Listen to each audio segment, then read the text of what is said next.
Contract ఉద్యోగులను పక్కా చేయాలని కోరుతూ గత 9 రోజులుగా నిరాహార దీక్షలు చేస్తున్న ఈ ప్రభుత్వానికి చీమ కుట్టినట్టుగా లేదని సమగ్ర శిక్ష అభియాని ఉద్యోగులు ఆవేదన వ్యక్తం చేస్తున్నారు.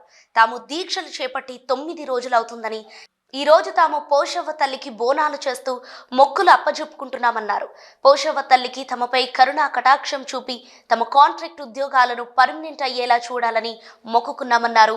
సమగ్ర శిక్షకులుగా తాము 18 సంవత్సరాలుగా ప్రభుత్వ కార్యాలయాల్లో పనిచేస్తున్నామని, అయితే తమను ప్రభుత్వం ఏమాత్రం పట్టించుకోవటం లేదన్నారు. చాలని వేతనాలు, దుర్భర దారిద్ర్యాన్ని అనుభవిస్తున్న తమ ఉద్యోగాలను ప్రభుత్వం సంధించి పక్కా చేయాలని కోరారు. ఈ కార్యక్రమంలో సమగ్ర శిక్షకులు పాల్గొన్నారు.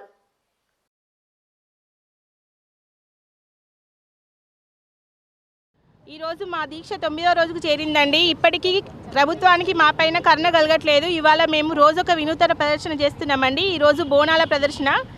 ఈరోజు పోచమ్మ తల్లి బోనాలు తయారు చేసినామండి. ఆ దేవుడి దయ మా మీద ఉండాలి, సీఎం గారి దయ మా మీద ఉండాలని, మా యొక్క గోస ఆయనకు తెలియాలనే ఉద్దేశంతో ఇవాళ బోనాలతో ప్రదర్శన చేస్తున్నామండి. మా అందరి డిమాండ్ ఒకటేనండి. మా 19,000 ఉద్యోగుల డిమాండ్ ఒకటే. 19 సంవత్సరాల నుంచి పనిచేస్తున్నాము.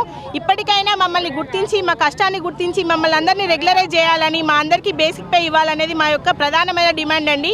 దయచేసి మా యొక్క అందరి అభ్యర్థన ఒకటేనండి. మమ్మల్ని అందరి సీఎం రేవంత్ రెడ్డి గారు మీరు ఇచ్చిన హామీ ప్రకారము సంవత్సరం గడిచిందండి. మేము ఎదురు చూస్తున్నాం, మా కళ్ళు కాయలు కాసేదాకా ఎదురు చూస్తున్నాము. ఈరోజు రోడెక్కాము. మమ్మల్ని అందరినీ గుర్తించి మమ్మల్ని అందరినీ రెగ్యులరైజ్ చేయాలనేది మా యొక్క ప్రధానమైన డిమాండ్ అండి.